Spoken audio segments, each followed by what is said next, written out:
Assalamualaikum warahmatullahi wabarakatuh, adik-adik semuanya. Hari ini saya akan menyampaikan materi kedua tentang adaptasi ibu postpartum. Apa sih yang dimaksud dengan postpartum ya? Jadi postpartum itu adalah masa di mana tubuh menyesuaikan ya terhadap proses kelahiran ya atau persalinan ya, baik itu secara psikologis maupun secara fisik ya. Dimulai sejak hasil konsepsi itu lahir ya atau proses persalinan itu sampai dengan tubuh kembali secara sempurna ya, kembali normal sampai sebelum hamil ya, itu kurang lebih waktunya adalah 6 minggu. Nah, adik-adik semuanya ya, jadi masa postpartum itu dia dibagi menjadi 3 fase. Yang pertama adalah immediate postpartum, yaitu 24 jam setelah melahirkan. Kemudian yang kedua adalah early postpartum.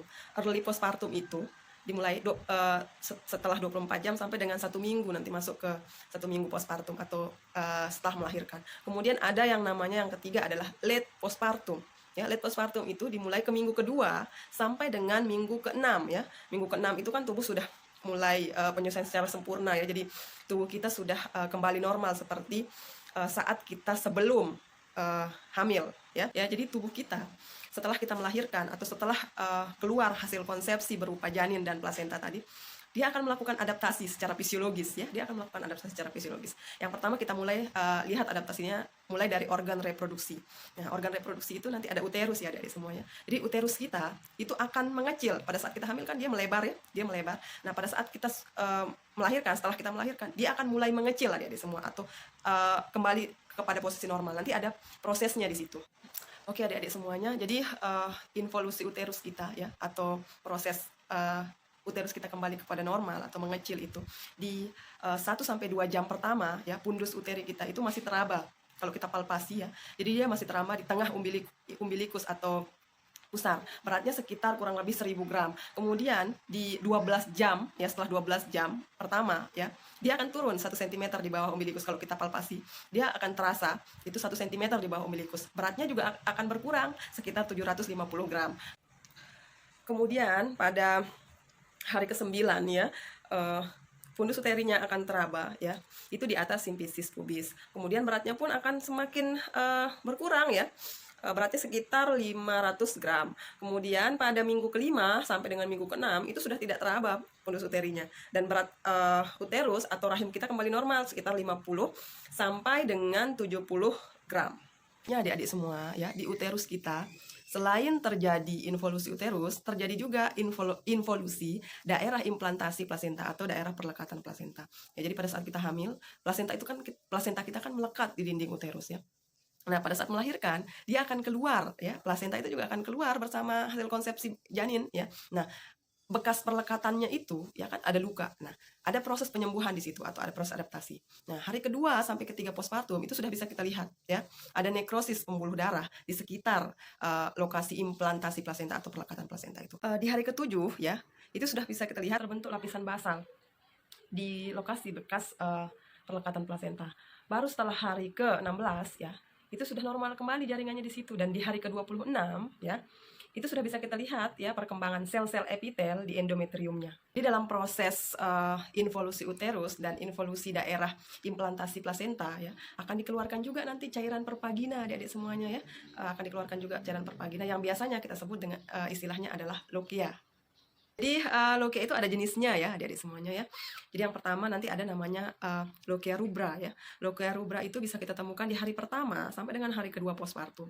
Warnanya ya, dia darah segar ya, darah segar. Nanti bisa kita temukan juga sisa-sisa selaput plasenta di situ. Kemudian ada mekonium juga bisa kita temukan. Kemudian ada juga namanya lokia sanguinolenta ya, sanguinolenta namanya.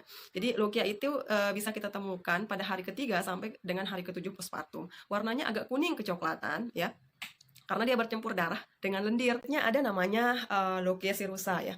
Lokia sirusa ini kita temukan di hari ke-7 sampai dengan hari ke-14 postpartum. Warnanya itu adalah kuning, sudah kuning, dia sudah tidak bercampur darah lagi. Kemudian ada juga namanya lokia alba, Jadi lokia alba ini kita temukan setelah 2 minggu postpartum. Dia juga menandai ya bahwa masa nipas itu akan segera berakhir ya. Masa nipas akan segera berakhir. Kemudian warnanya atau sekret perpagina yang dikeluarkan adalah warnanya putih ya. Jadi lendir putih ya. Jadi ada juga namanya lochia purulenta ya. Lochia purulenta ini biasanya kita temukan pada kasus-kasus infeksi postpartum. Jadi cairan atau sekret perpagina yang dikeluarkan itu akan berbau ya, berbau busuk, kadang disertai dengan nanah ya. Itu biasanya kasusnya adalah pada kasus infeksi postpartum. Selanjutnya kita akan membahas adaptasi pada serviks, perineum, dan vagina ya. Jadi pada tahap immediate postpartum ya, serviks dan bagian bawah uterus itu akan menjadi sangat tipis. Kemudian pada kasus persalinan kala 2 lama, kemudian dengan ada robekan perineum ya, itu akan terjadi memar, kemudian bengkak itu pada tahap early postpartum ya. Selanjutnya adaptasi pada daerah payudara ya. Yang jelas kalau pada ibu postpartum ya, payudaranya pasti akan membesar, kemudian ada peningkatan vaskularisasi ya. Karena nanti payudara akan mengeluarkan ASI. Yang perlu kalian pahami pada hari pertama sampai dengan hari ketiga ASI itu keluar, nanti akan keluar namanya kolostrum. Kolostrum itu jenis ASI tapi dia berwarna kuning ya. Jadi itu sering disalah persepsikan oleh orang awam, itu dianggap adalah kotor ya. Jadi itu biasanya dibuang, tapi justru di situ kandungan gizinya sangat tinggi. Jadi harus tetap diberikan kepada bayi. Kemudian selanjutnya setelah keluar kolostrum baru keluar ASI dengan warna putih. Selanjutnya adalah adaptasi pada sistem endokrin atau sistem hormonal ya. Jadi pada ibu yang baru melahirkan itu kadar estrogen dan progesteronnya itu akan menurun. Yang meningkat adalah hormon prolaktin. Hormon prolaktin ini membantu untuk proses pengeluaran air susu ibu, dan ini akan berpengaruh juga pada menstruasi ibu postpartum atau ibu yang baru melahirkan. Jadi pada ibu yang dengan laktasi atau menyusui, dia bisa menstruasi itu 36 minggu postpartum ya. Nah, sedangkan pada ibu yang tidak memberikan ASI kepada anaknya, pada minggu ke-12 itu dia bisa saja menstruasi. Nah, ini juga bermanfaat untuk ibu ya, sebagai KB alami ya. Selanjutnya adaptasi pada sistem pencernaan. Jadi pada ibu postpartum ya, resiko untuk mengalami konstipasi itu sangat tinggi. Banyak faktor yang menyebabkan. Yang pertama adalah memang tonus otot itu akan menurun ya. Di usus dia akan menurun karena memang pengaruh dari kehamilan dan proses persalinan. Kemudian yang kedua yang menyebabkan ibu berisiko mengalami konstipasi adalah ini pada ibu-ibu dengan luka episiotomi yang diberikan jahitan. Jadi ada ketakutan dari ibu untuk BAB ya. Jadi ditahan akhirnya karena memang dia takut jahitannya akan rusak namanya pada saat BAB. Jadi pada adaptasi sistem perkemihan itu bisa ditemukan adanya hematuria ya, jadi ada kencing yang bercampur dengan darah. Itu bisa terjadi karena adanya robekan pada kantung kencing atau pada bladder. Kemudian yang kedua itu bisa ditemukan protein urea, itu berhubungan dengan proses involusi uterus. Kemudian ada juga kasusnya ditemukan asetonuria. Asetonuria biasanya penyebabnya karena adanya shock hipovolemik, adanya perdarahan yang terlalu hebat postpartum ya. Itu juga bisa ditemukan adanya asetonuria. Selanjutnya adalah adaptasi pada sistem muskuloskeletal ya. Jadi adik-adik semua nanti kalian akan menemukan ya kasus ya, banyak sekali ibu-ibu postpartum yang takut melakukan ambulasi setelah melahirkan ya. Padahal ya, ambulasi dini itu sangat baik untuk proses involusi uterus ya. Malah disarankan 4-8 jam postpartum itu sudah harus ambulasi, karena itu akan membantu terjadinya atau proses involusi uterusnya. Setelah tadi kita bahas adaptasi secara fisik ya pada ibu postpartum, sekarang kita akan membahas adaptasi psikologis ya. Jadi ini sebenarnya penting ya dibandingkan di samping tadi adaptasi fisik ya, adaptasi fisiologis ini penting dan banyak orang menyepelekan hal ini.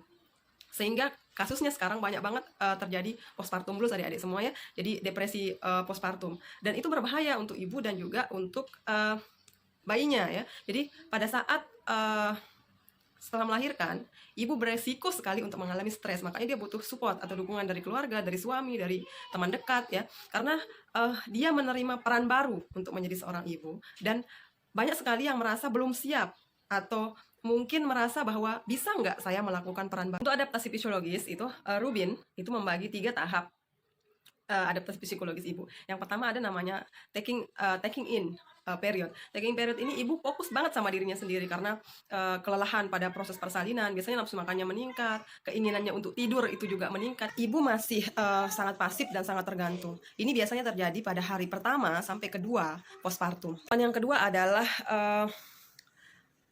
taking hold period namanya ya.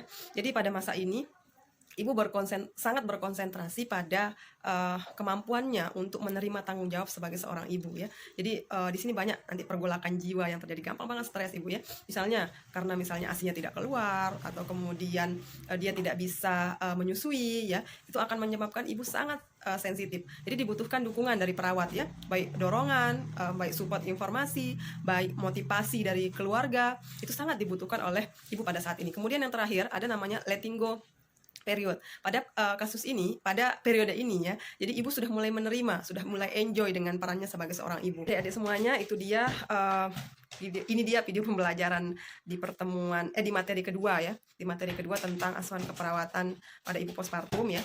Nanti akan kita lanjutkan dengan askepnya ya. Saya harap video ini bermanfaat untuk kalian semua. Jangan puas dengan video ini, silahkan mencari referensi yang lebih banyak ya. Semakin banyak informasi yang kalian dapatkan, maka semakin kaya kalian akan ilmu ya. Sekian dari saya. Wassalamualaikum warahmatullahi wabarakatuh.